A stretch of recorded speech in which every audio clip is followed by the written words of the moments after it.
Hey everyone, just going over week 7 readings and assignments. You do have 2 chapters in the Strauss Their book, chapter 4 on assessment and treatment with individuals dependent on opioids, and chapter 7, the clinical practice of harm reduction and psychotherapy. And then 3 different articles, all are related to harm reduction strategies and the role of the social worker. You do also have a couple of PowerPoints. These are short PowerPoints to view. It'll give you a good overview on medication-assisted treatment and overdose prevention, as well as a variety of videos related to medication-assisted treatment. You'll see here. I did want to do a brief overview of MAT, medication-assisted treatment. Medication-assisted treatment is something that people have a variety of different opinions on. It is something that is evidence-based and determined to reduce drug use and overdose and deaths related to opioid addiction especially. There are forms of medication-assisted treatment that are called an agonist, an antagonist, and a partial agonist. So in terms of agonist medications, they mimic the actions of the other drugs that are similar, and they're similar in chemical structure. So that would be methadone. The partial agonist would be buprenorphine, which is included in Suboxone. Suboxone is buprenorphine and naloxone combined. Agonist medications in MAT are provided at dosages and have characteristics that reduce or eliminate the euphoric high while filling the brain's receptors for opioids, reducing the urge for more. So it can eliminate the high as well as reduce cravings. And then you have an antagonist medication, which actually blocks the action of the drug. So that would be naltrexone, which blocks the brain's receptors built for opioids, which in turn reduces the urge or the response to opioids. So those are methadone, buprenorphine, and naltrexone are the medications that are commonly used for opioid addiction. Naltrexone can be used for alcohol addiction as well. So naltrexone and Vivitrol would be the 2 that you would see most for alcohol use disorder. Naltrexone being a daily medication, while Vivitrol is a long-acting injectable medication. The most commonly used medication for opioid use disorder would probably be Suboxone, so the buprenorphine naloxone combined.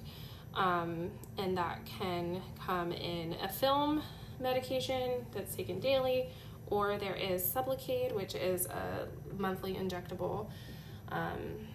And then you of course have methadone, and methadone is, you'll hear a lot about methadone clinics, and methadone is something that requires daily dosing. After some time, people can be able to get to take home methadone, but usually that's after a pattern of adherence to use of the medication appropriately. I will say that it is recommended that people receive therapy and treatment alongside of harm reduction strategies and alongside of medication-assisted treatment.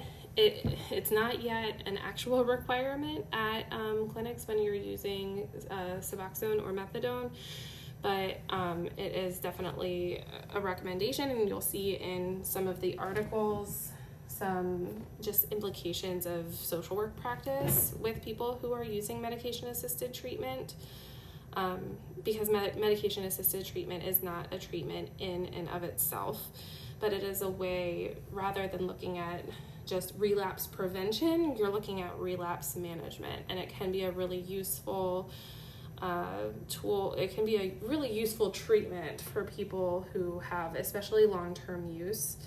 In particular, if you look at methadone and methadone clinics, you'll see that methadone is typically recommended for people who have been using opioids for greater than 5 years, and typically people who are injecting opioids and have maybe tried other treatments in the past as well. all of the medications, Suboxone and Methadone, it can take a very lengthy period of time to taper down from the medications, and there are withdrawal symptoms associated with them. It typically requires a couple of months actually to appropriately taper from those medications. So I just wanted to give you that brief overview of medication-assisted treatment, just so that you had a better understanding. I know that there is a variety of different views on medication-assisted treatment, and you might see in some of the videos how, there is some stigma associated with it. You will also see overdose prevention strategies. That is Narcan. I'm sure many of you have heard about Narcan. You can see right here in the overdose prevention and awareness, the use of Narcan for people who are in overdose. A lot of our first responders, well, I would say all of our first responders are carrying Narcan at this point, and many rehab facilities will send people home with Narcan. It's recommended that family members have Narcan on hand. There's a nasal spray that can be used really by anybody in the public for life-saving measures when somebody is in an overdose. This is something that has some controversy associated with it as well. I think that there's always this argument between are people considering Narcan to be a crutch for overuse of substances, and that's where kind of the stigma comes in, that people are going to use the substances knowing that they can use Narcan. The more prominent argument, I would say, the more accurate argument would be that Narcan is actually saving lives, regardless of whether or not we know people are kind of utilizing it as a crutch for overuse. I'm not sure, but one thing that we do know is that it is saving people from overdose deaths at this time. So I am going to go on to the discussion for the week.